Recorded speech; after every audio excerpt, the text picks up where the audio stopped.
Shalom à chacun, chacune. J'espère que vous allez bien par la grâce de Dieu, que le Seigneur vous bénisse abondamment. Vous êtes sur Rema Frequency TV, le réseau de la gloire de Dieu qui glorifie le nom de Jésus-Christ. Car notre Sauveur, notre Libérateur est capable de faire des choses nouvelles dans notre vie. Nous allons continuer le message. Pour ce faire, nous allons prier. Parce que sans la prière, frères et sœurs, nous ne pouvons pas prêcher avec efficacité. Est-ce que quelqu'un est d'accord avec ce que je suis en train de dire? On ne peut pas aller loin si on ne prêche pas la parole avec puissance. Nous prions le Seigneur. Seigneur, merci pour ce moment que tu nous donnes d'avoir accès dans ta présence. Tu es Dieu, ton règne n'a point de fin. Nous sommes là réunis devant toi afin d'être instruits par ta parole, afin de nous préparer à ton retour. Que ta parole soit plantée dans nos cœurs comme nous comptons sur toi. Au nom de Jésus-Christ de Nazareth. Seigneur, sois loué, Seigneur, sois béni. Toi, le roi des rois, le Seigneur des seigneurs.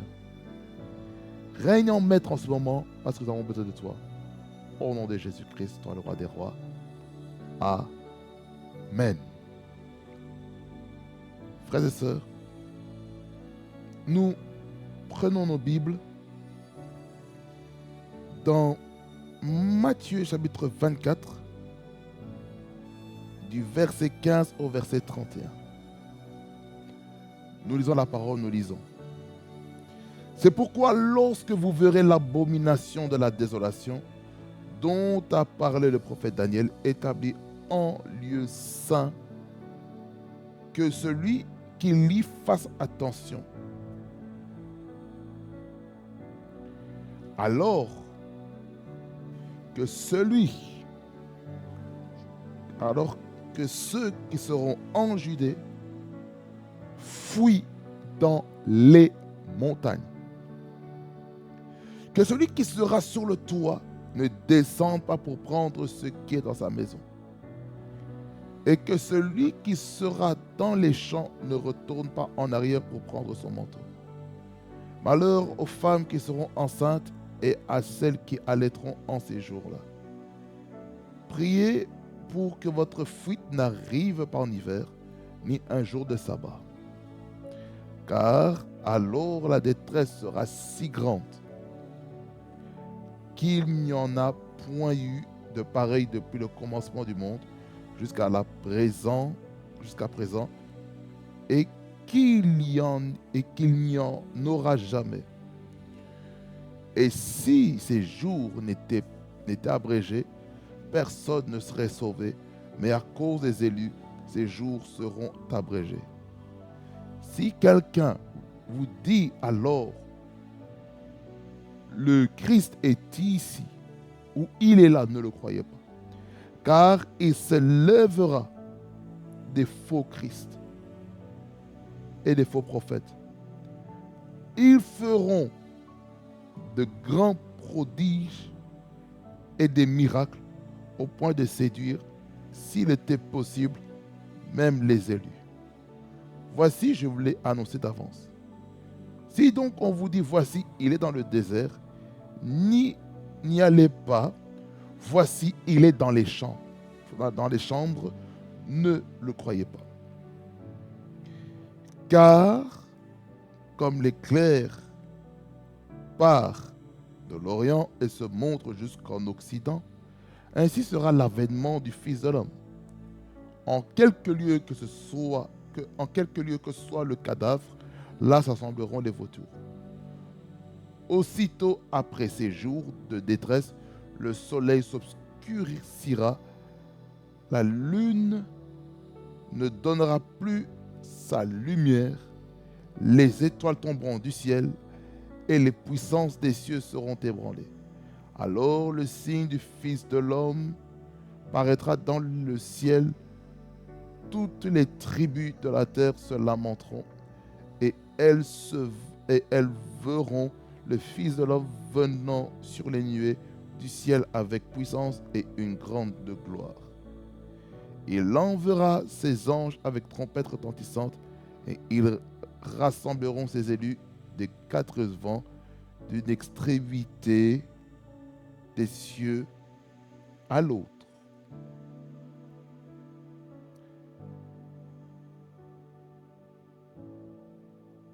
Je vais continuer jusqu'au verset 35. Instruisez-vous par une comparaison tirée du figuier. Dès que ses branches deviennent tendres et que les feuilles poussent, vous savez que l'été est proche. De même, quand vous verrez toutes ces choses, sachez que le Fils de l'homme est proche, à la porte. Je vous le dis en vérité, cette génération ne passera point que tout cela n'arrive.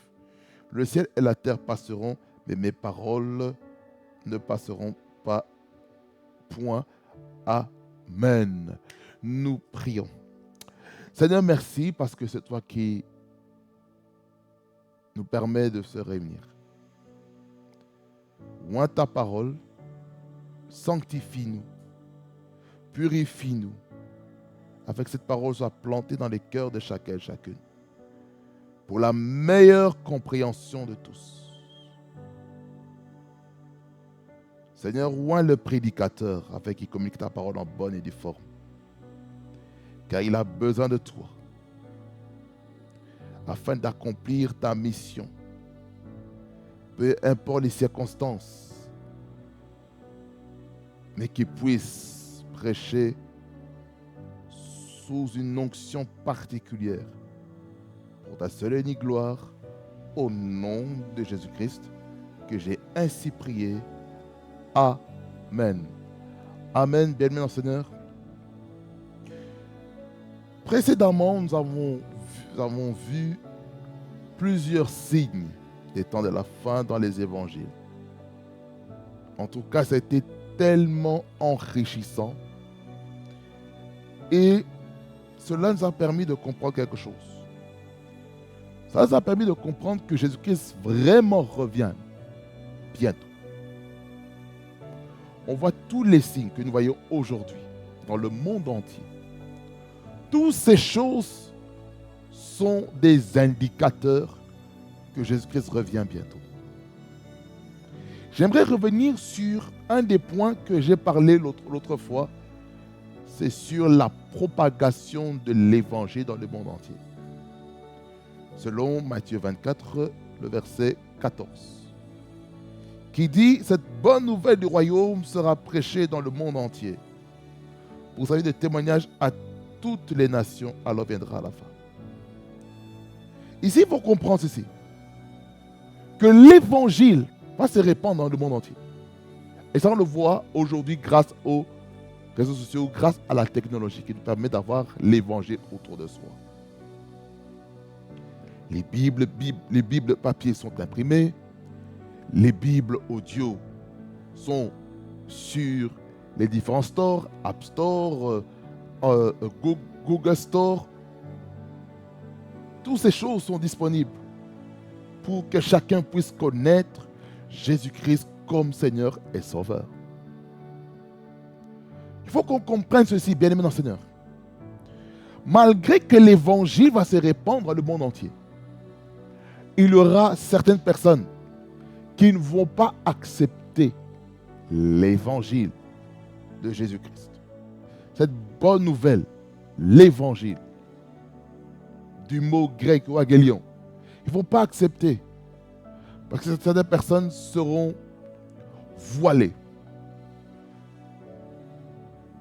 C'est pour cela, dans 2 Corinthiens, chapitre 4, le verset 4, versets 3 et 4, qui nous explique pourquoi certaines personnes ont du mal à croire à l'évangile de Jésus-Christ.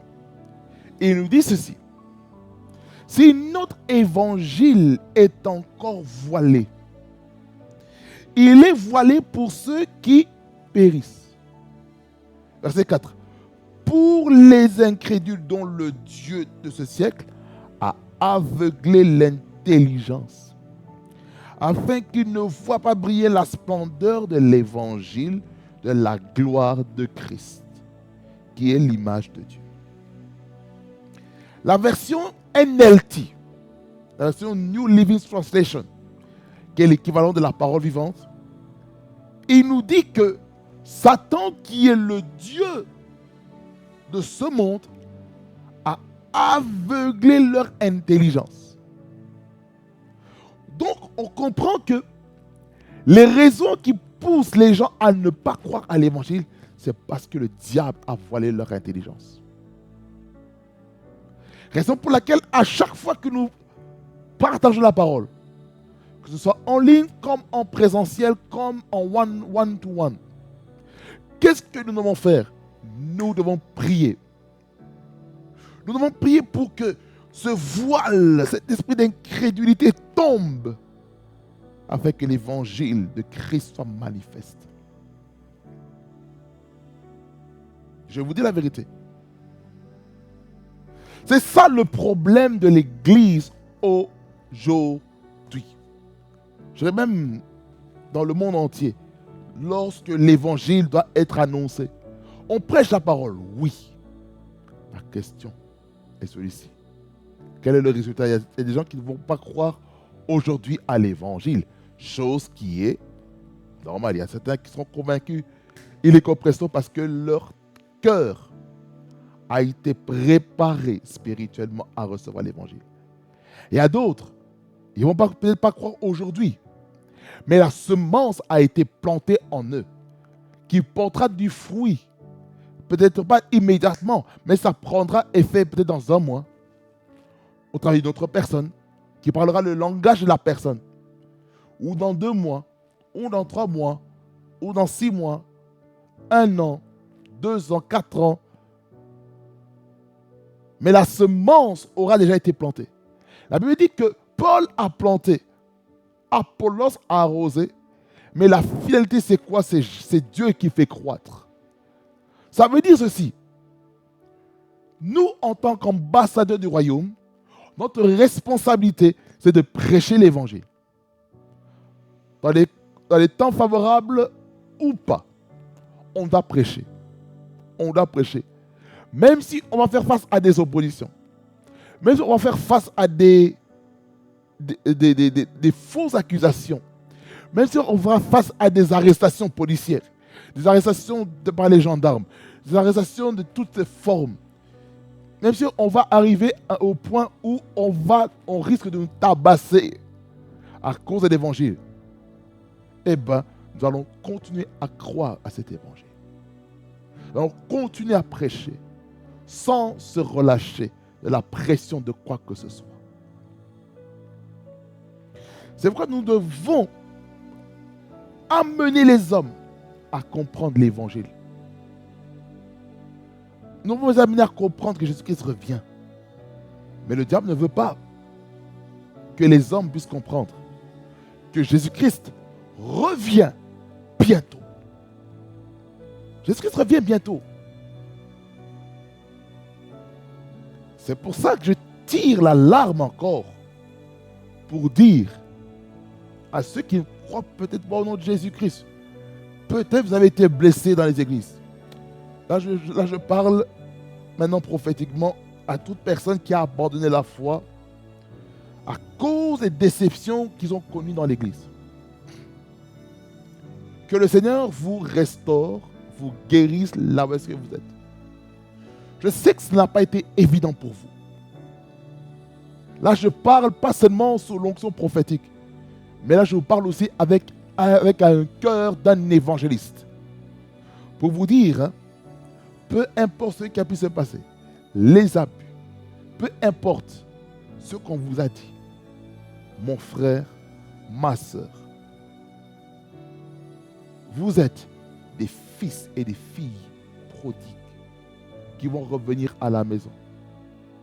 Moi, je crois que en ce moment-ci, vous avez besoin de la guérison intérieure. Et lorsque cette guérison intérieure va se prendre, revenez à l'église.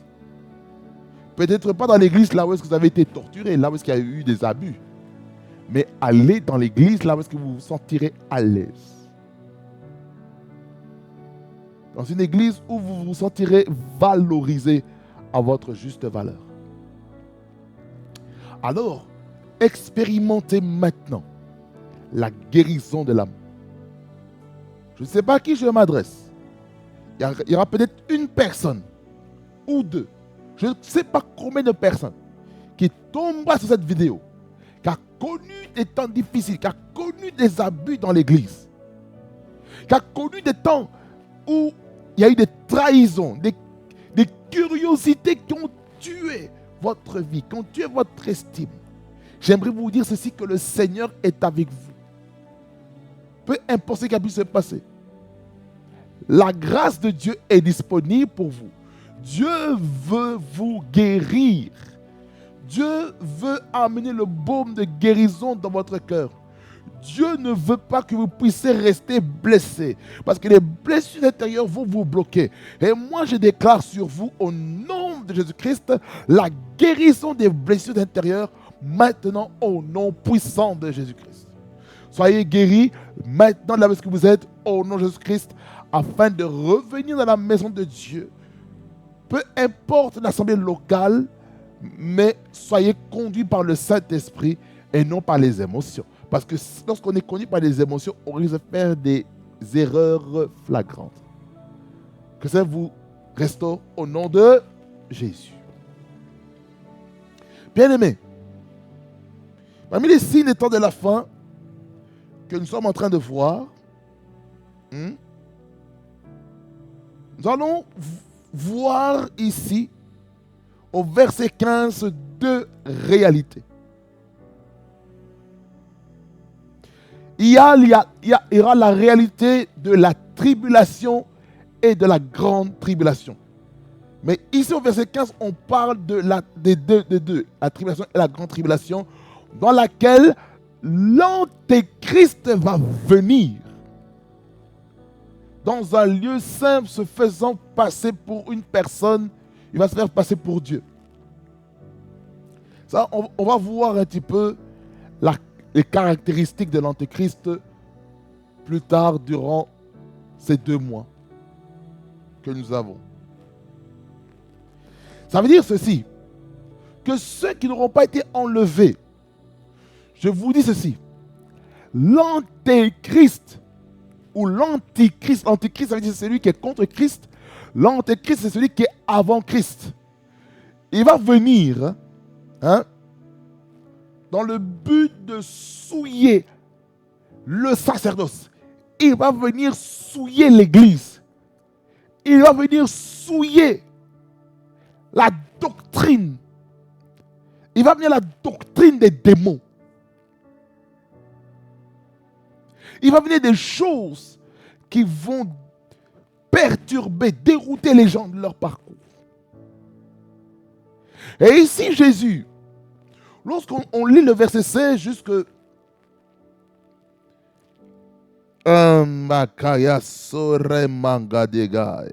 jusqu'au verset 22, on est en train de voir une scène apocalyptique. Il dit ceci, verset 16. Il dit, alors que ceux qui seront en Judée fuient dans les montagnes. Ça veut dire par la croix, il y a certaines villes, certains pays qui vont vivre un calvaire comme pas possible. Il y a des gens qui vont souffrir.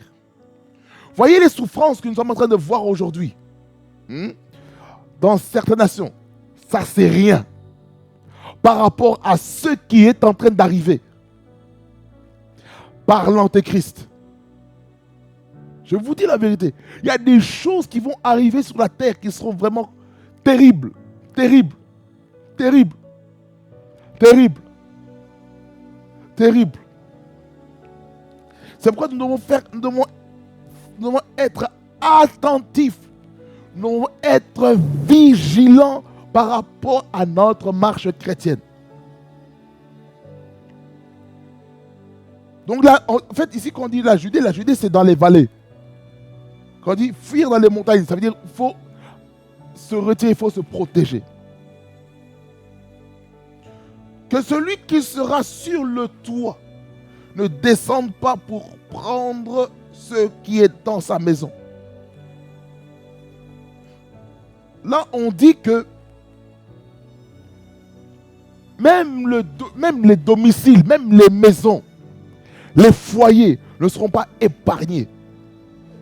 Ça veut dire qu'il risque d'avoir des descentes militaires, des descentes policières dans les maisons que le diable va essayer d'envoyer dans le but de détruire les enfants de Dieu, les amener à adorer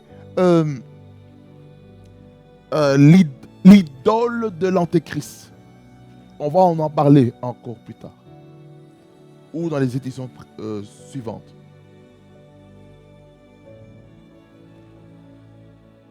Hey, cette scène-là de la tribulation, la grande tribulation, ce sera terrible. Verset 18, qu'est-ce qu'il dit? Et que celui qui sera dans les champs ne retourne pas en arrière pour prendre son manteau. Ça veut dire qu'il va arriver des moments où il faudra se sauver, sauver sa vie, sauver sa destinée. Vous voyez?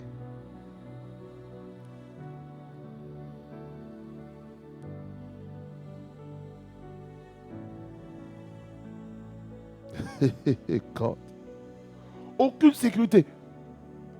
Ça veut dire que tu n'auras même pas le temps de t'habiller. Ça veut dire ceci, pour nous qui sommes encore vivants, ne mettons pas notre espoir sous les vêtements, sur les tenues vestimentaires. Oui, il faut bien se présenter, oui. Être présentable, oui, je l'accepte. Mais dans ces temps-là, vous n'aurez même pas le temps de prendre vos bagages pour vous exiler, pour partir dans une autre nation. Vous n'aurez pas le temps. Vous devrez laisser des maisons, des propriétés. C'est bien d'avoir les richesses. C'est bien d'être établi professionnellement, matériellement, socialement. C'est bien tout ça. Dieu n'est pas contre ces choses. Mais l'essentiel, c'est que nous devons saisir notre éternité en Christ.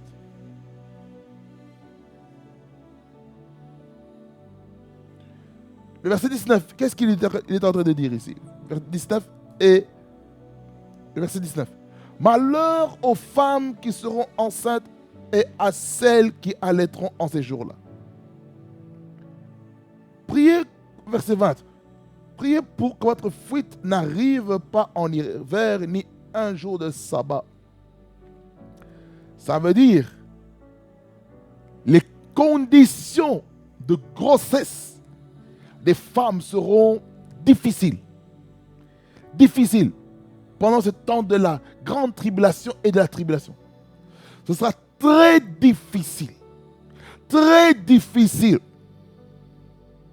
Les douleurs d'enfantement seront dans des dimensions comme cela n'a jamais été. Je vous dis, ça va être... ce sera pas rose, cette période-là. Qu'est-ce qu'il est écrit? Verset 21. Car alors, la détresse sera si grande qu'il n'y en a point eu de pareil depuis le commencement du monde jusqu'à présent et qu'il n'y en aura jamais. Ça veut dire le monde entier sera en détresse. Le monde entier sera en détresse. Aujourd'hui, c'est encore rien. Mais le jour de la tribulation, de la grande tribulation, ce sera terrible. Terrible, je vous dis. Terrible, je vous dis. Terrible. Terrible. Terrible. Mais alors, terrible. Terrible. Terrible. Terrible.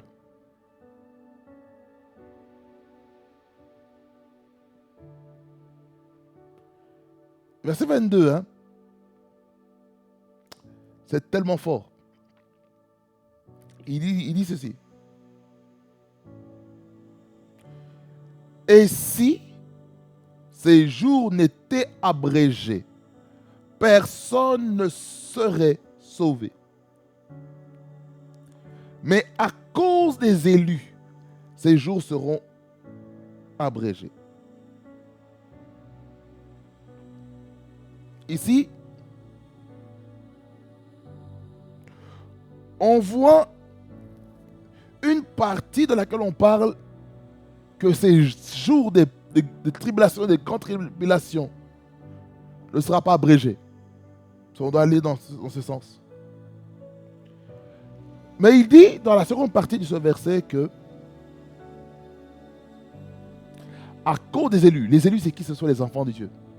Les enfants de Dieu sur la terre qui auront manqué l'enlèvement, mais qui auront persévéré à cause de ces personnes.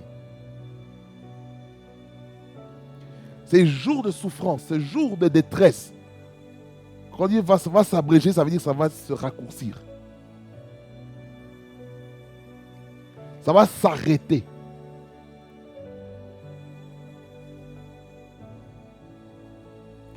C'est pourquoi nous devons être enlevés. L'Église va être enlevée afin de ne pas connaître ces malheurs. Amen. Un autre signe des temps de la fin, c'est que il y aura des personnes qui vont dire que le Christ est là. Le Christ est là. Or, on n'a pas encore entendu le son de la trompette qui annonce le retour de Jésus. Tant qu'on n'a pas entendu la trompette et qu'il y a des personnes qui se vont passer pour Christ, forget them.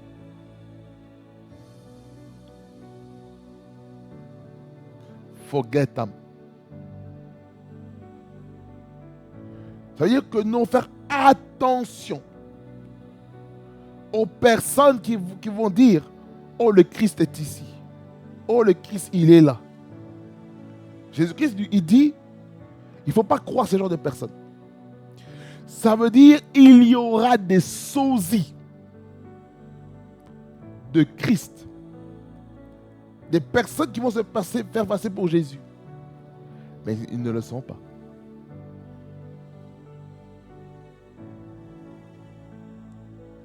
C'est pour ça qu'il faut faire très attention avec ceux qui se disent en ligne par rapport aux serviteurs de Dieu. On va faire attention. Pourquoi? Verset 24, il dit « Car il s'élèvera de faux Christ et de faux prophètes. » Je vous ai déjà parlé à l'épisode précédent sur ou je dirais mieux, la multiplication et la séduction des faux prophètes. Je vous ai parlé de cela, n'est-ce pas, la séduction. Ça veut dire qu'il y a une émergence des faux Christ, des personnes qui ne sont pas Christ. Ils sont fake. Et des faux prophètes. Qu'est-ce qu'ils vont faire, ces faux Christ et ces faux prophètes? Ici dans ce texte, Matthieu 24, 24. Ils feront des grands prodiges et des miracles au point de séduire, s'il était possible, même les élus.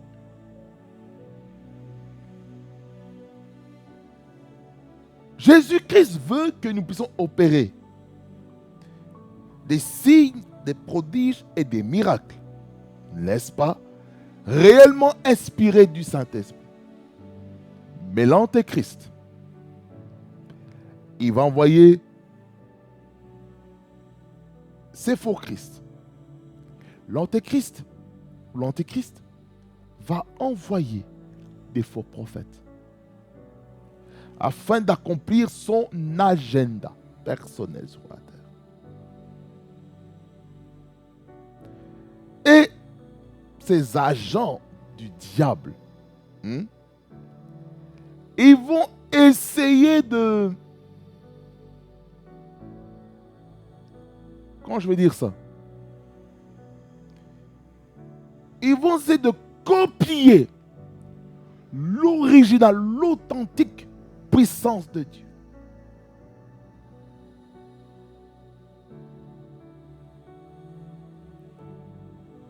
Voyez ce que le diable fait.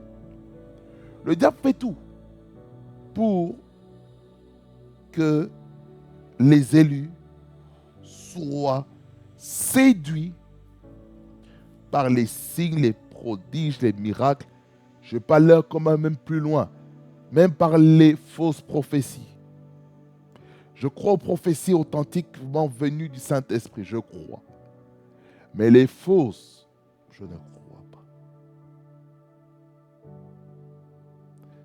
Parce que vous allez voir dans le livre des Actes des Apôtres, vous allez voir qu'il y avait une femme qui était animée d'un esprit de Python. Et derrière cet esprit de Python, il y avait un but lucratif.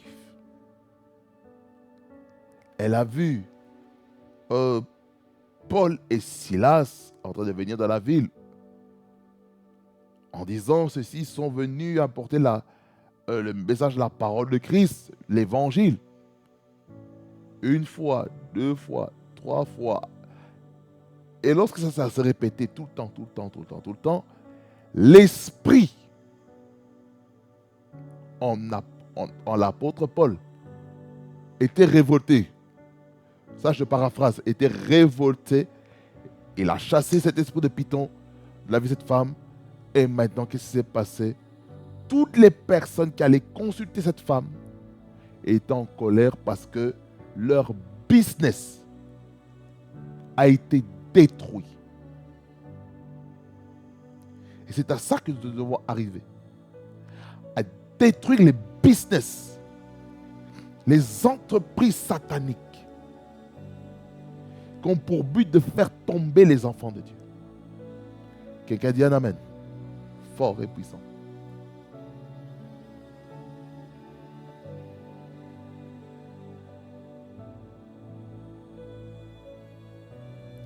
C'est pourquoi Jésus nous dit ceci.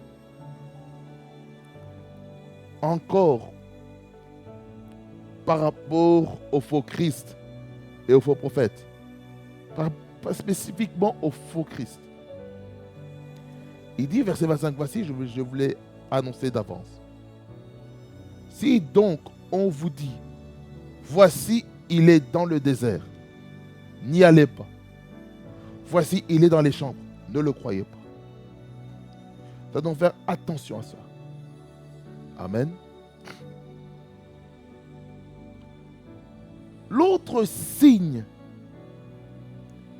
qui va se passer, c'est le bouleversement du corps céleste. Quand je parle du corps céleste, là je parle des planètes, je parle de la lune, du soleil, les étoiles, je parle des nuages, le ciel. Il y aura des choses qui vont se passer dans le ciel qui vont nous faire comprendre que Jésus-Christ revient. À partir du verset 27 jusqu'au verset 35. Allons-y. Regardez ce qu'il est écrit. Car, comme l'éclair part de l'Orient et se monte jusqu'en Occident, ainsi sera l'avènement du Fils de l'homme. Donc, ici, on est en train de dire que le ciel sera l'annonciateur du retour de Jésus. Le Fils de l'homme ici, c'est qui? C'est Jésus.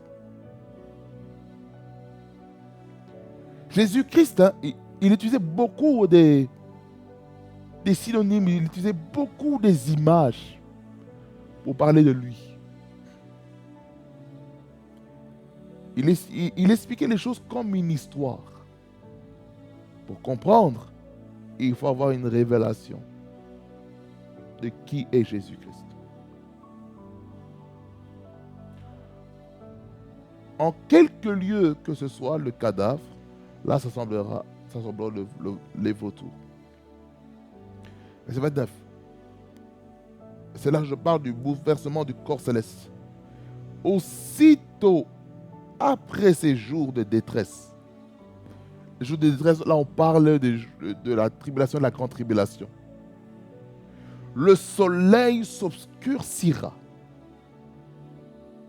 Là ici c'est quoi? C'est l'éclipse. Éclipse solaire. La lune ne donnera plus sa lumière. Pourquoi? Parce que le soleil, qui est le luminaire qui annonce le jour, ne pourra pas amener sa réflexion sur la lune. La lune ne donnera plus sa lumière. Ça veut dire la nuit, pour marcher, il sera difficile de savoir le chemin la nuit. Si on marche à pied, voire même si on marche, si on conduit en voiture, on ne saura pas où se trouve la lune. Les étoiles tomberont du ciel. Des étoiles filantes, des météorites qui vont tomber du ciel. Et les puissants des cieux seront ébranlés.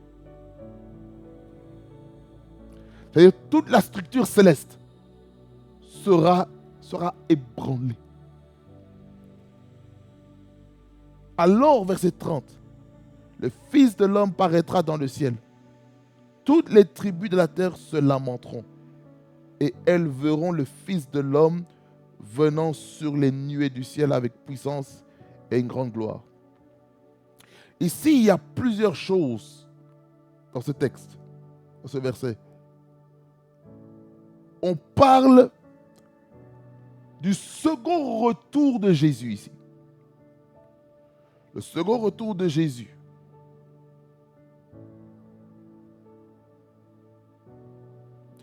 Le second, je dirais même le jour de son le premier. Ce sera la première venue. La première venue de Jésus. Ici. Il dit, alors le signe de Fils de l'homme paraîtra dans le ciel. Toutes les tribus de la terre se lamenteront.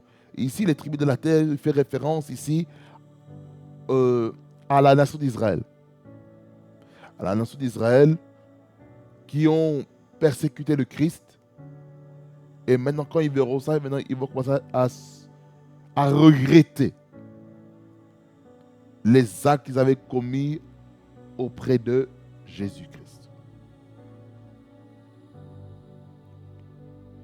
Et elles verront le Fils de l'homme venant sur les nuées du ciel avec puissance et une grande gloire. Ça veut dire que Jésus-Christ va revenir sur la terre avec une autorité, une gloire extrême, comme il avait avant. C'est pour ça que Jésus-Christ a fait cette prière sacerdotale dans Jean chapitre 17, verset 1er jusqu'au verset 3. Je vais m'aller. Je vais lire un peu le texte. Il dit ceci. Après avoir ainsi parlé, Jésus leva les yeux au ciel et dit, Père, l'heure est venue, glorifie ton Fils afin que ton Fils te glorifie, selon que tu lui as donné pouvoir sur toute chair, afin qu'il accorde la vie éternelle à tous ceux que tu lui as donnés. Or, la vie éternelle, c'est qu'ils te connaissent, toi, le seul vrai Dieu, et celui que tu as envoyé, Jésus-Christ. Je t'ai glorifié sur la terre, j'ai achevé l'œuvre que tu m'as donnée à faire. Et maintenant, toi, Père, glorifie-moi auprès de toi-même de la gloire que j'avais auprès de toi avant que le monde soit. J'ai fait connaître ton nom aux hommes que tu m'as donnés du milieu du monde. Ils étaient à toi et tu me les as donnés et ils ont gardé ta parole. Maintenant, ils ont connu que tout ce que tu m'as donné vient de toi.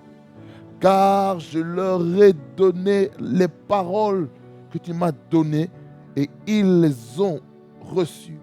Et ils ont vraiment connu que je suis sorti de toi et ils ont cru que tu m'as envoyé. C'est pour eux que je prie. Je ne prie pas pour le monde, mais pour ceux que tu m'as donnés, parce qu'ils sont à toi. Et tout ce qui est à moi est à toi, et ce qui est à toi est à moi.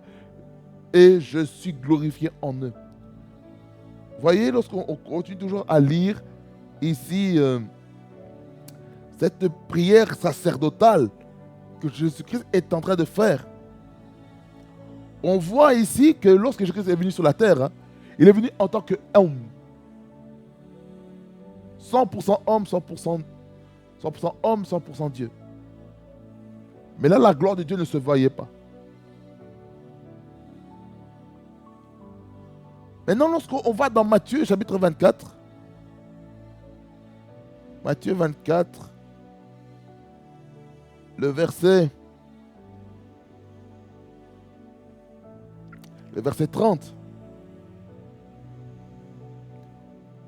qui nous dit que Jésus-Christ va revenir du ciel avec puissance et une grande gloire. Ça veut dire la dimension de Jésus-Christ. La dimension glorieuse de Jésus-Christ va être manifestée comme pas possible. C'est ce que nous allons voir en ces temps de la fin.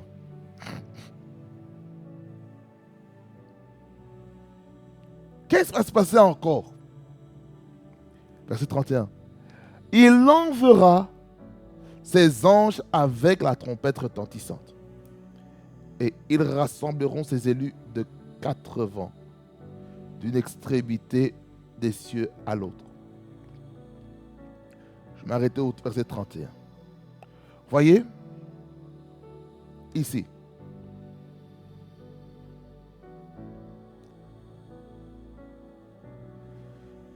il dit ceci, que là, Jésus-Christ va envoyer ses anges avec la trompette retentissante. Et ils rassembleront ses élus des 4 vents, d'une extrémité des cieux à l'autre. C'est-à-dire, il va rassembler ceux qui appartiennent à Jésus-Christ, ceux qui auront été sauvés. C'est ce que ça veut dire. Il enverra ses anges avec la trompette retentissante. C'est-à-dire que tout le monde va attendre ce son de la trompette. Tout le monde va entendre cela.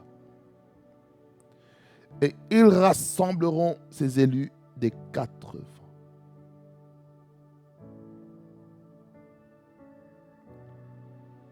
D'une extrémité des cieux à l'autre. Ça veut dire que les saints seront unis dans le même esprit. Amen. Bien-aimés dans le Seigneur, préparons-nous, car Jésus-Christ revient.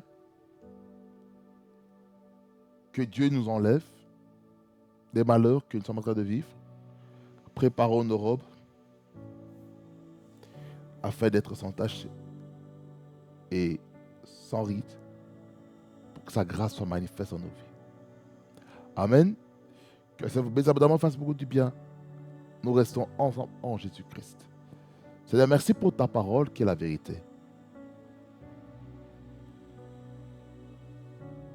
Les signes étant de la fin nous montrent que tu es à la porte. Les signes étant de la fin nous montrent que tu reviens. Les signes étant de la fin doivent nous amener à nous réjouir parce que tu vas nous reprendre avec toi. Tu es Dieu, tu es mon roi, tu es ma forteresse. Toi qui vois la blessure, toi la raison de ma vie. Merci Jésus parce que tu fais des choses nouvelles. Sois loué Seigneur, sois béni. Au nom de Jésus, que tu aies ainsi prié. Amen. Amen. Béni Seigneur, que ça vous bénisse abondamment, fasse beaucoup du bien. Et nous allons continuer la série selon la direction de l'Esprit. Amen. Soyez bénis au nom de Jésus-Christ, car on est ensemble en Jésus-Christ. Réma Fréquency TV, le réseau de la croix de Dieu. Soyez bénis au nom de Jésus-Christ, on est ensemble en Jésus-Christ.